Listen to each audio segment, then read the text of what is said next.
What if your entire family was targeted just because of your religion, your last name, or who you were born to be? What if neighbors turned away and the world stayed silent? Between 1941 and 1945, over 6 million Jews were murdered in a genocide that shocked the world, the Holocaust. This isn't just about history. It's about what happens when hatred goes unchecked. This is a story that must be told, again and again, so it's never lived again. The Holocaust was the mass murder of 6 million Jews by Nazi Germany during World War II. It was not a war between armies. It was a planned, systematic attempt to wipe out an entire people, led by Adolf Hitler. The Nazi regime believed that Jews were inferior and blamed them for Germany's problems. Over time, this hate turned into laws, violence, and eventually mass murder. But the Holocaust didn't only target Jews. Millions of others were also killed: Roma people, disabled individuals, Poles, Soviet prisoners of war, and anyone that Nazis saw as unfit or a threat. The Holocaust wasn't a sudden event. It happened step by step, slowly, and in plain sight. It's one of the darkest moments in human history, and it still teaches us what can happen when hatred, fear, and silence take control. Hatred toward Jews didn't start with the Nazis. It had existed in Europe for centuries. Jews were often blamed for disease, economic problems, or religious conflict. They were treated as outsiders, no matter where they lived. After World War I, Germany was in crisis. The economy had collapsed. People were hungry, and many felt humiliated by losing the war. Some were desperate for someone to blame. That's when Adolf Hitler and the Nazi Party rose to power. They used old anti-Semitic ideas and turned them into dangerous political messages. Hitler blamed Jews for Germany's defeat, for its economic problems, and for corrupting society. In 1933, Hitler became Chancellor of Germany. Almost immediately, laws were passed to take away Jewish rights. The Nazis spread lies through books, newspapers, schools, and radio, teaching people to hate their neighbors. Step by step, hate became normal. Once hate becomes normal, cruelty is never far behind. When Hitler came to power in 1933, the Nazis began their plan slowly.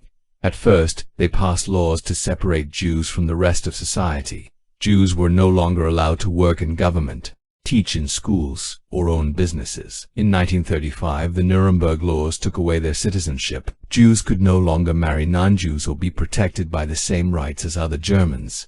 Then came the violence. In 1938, during Kristallnacht, Night of Broken Glass, Nazi mobs attacked Jewish homes, businesses, and synagogues. Over 250 synagogues were burned. Thousands of Jews were arrested and sent to camps.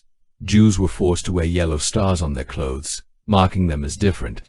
They were kicked out of schools, banned from public places, and pushed into the crowded ghetto, small walled-off areas where they lived in terrible conditions. That as war broke out, things grew even worse. Nazis invaded other countries and brought their hatred with them.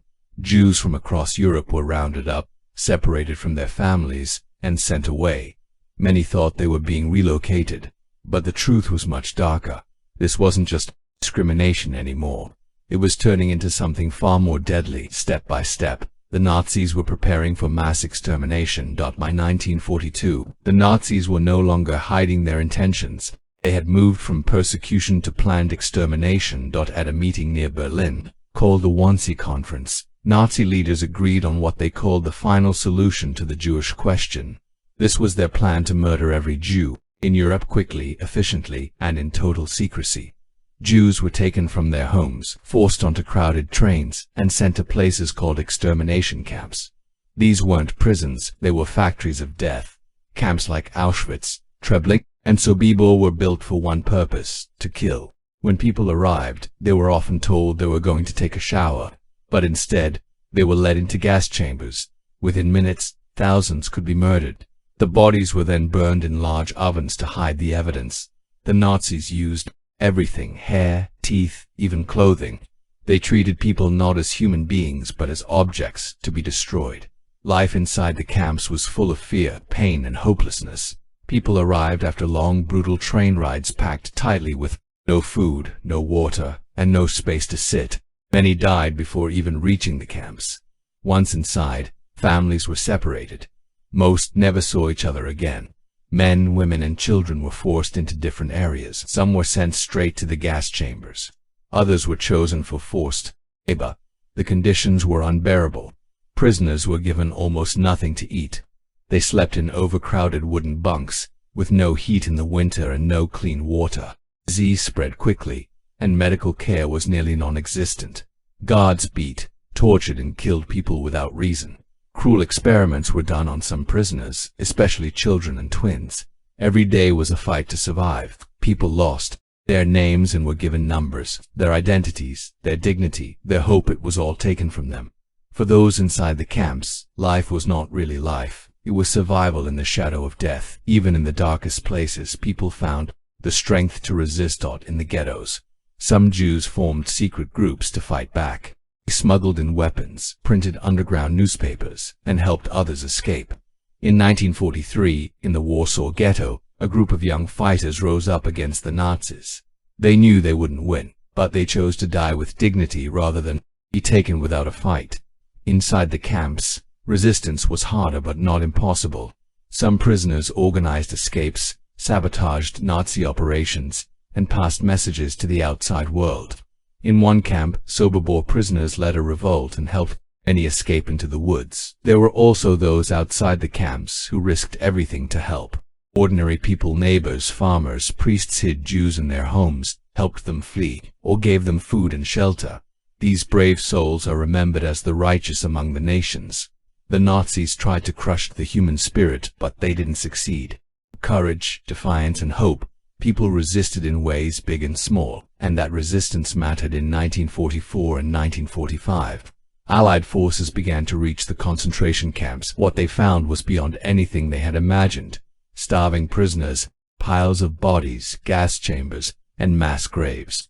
Soldiers who entered the camps were shocked and horrified. Many had no idea such evil was even possible. For the survivors, liberation was not the end of their suffering. Most had lost their entire families. Many were sick, weak, and had nowhere to go. They were called displaced persons, and they stayed in refugee camps for months or even years. Some returned to their hometowns, only to find their homes destroyed or taken by others. Many faced hatred even after the war. The world began to understand the full horror of what had happened.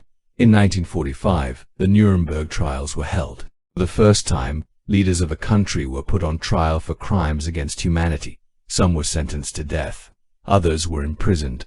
The Holocaust left deep scars not just on those who lived through it, but on all of humanity. The world promised never again, but remembering is part of that promise. The Holocaust changed the world forever. In the years after the war, survivors shared their stories so that others would know the truth. Their voices became powerful reminders of what hate can do. The Holocaust also led to big changes. The United Nations was formed to help keep peace. New laws were created to protect human rights and prevent genocide. In 1948, the State of Israel was founded, giving many Jewish survivors a new home. Today, museums, memorials, and education programs around the world help us remember what happened. But remembering isn't just about history, it's about the present. The Holocaust teaches us what can happen when lies, fear, and hate go unchallenged. It reminds us to speak out, to protect the vulnerable, and to stand up for each other no matter our differences. The Holocaust didn't begin with gas chambers. It began with words of hate, blame, and division. It began when people stayed silent, when neighbors looked away, when small injustices were ignored until they became something far worse. That's why we remember, not just to honor the victims, but to learn from the past. The Holocaust is a warning. It shows how quickly a society can lose its humanity when fear replaces truth, and silence replaces courage. Each of us has a choice: to speak up, to stand against hate, to protect one another, because history is not just behind us, it's also ahead of us. And what we do now matters.